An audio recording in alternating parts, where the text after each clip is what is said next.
ये देखो भाई, नेपाल डांग तुलसीपुर में बर्फ बर्फ गिर रहा है।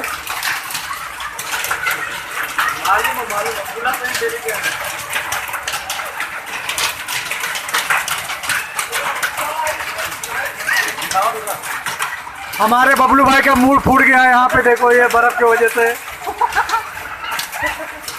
बेचारे बर्फ गिर रहा है, अपना पट्टी नहीं करवा पा रहे हैं।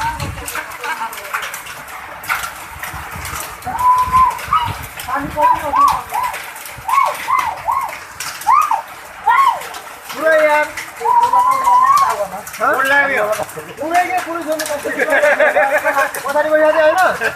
ये तो कोई लागेगा हमें तो मैं धर्म मैं हानि जाने में नहीं शुरू में ठुडू लगा देनी आंटी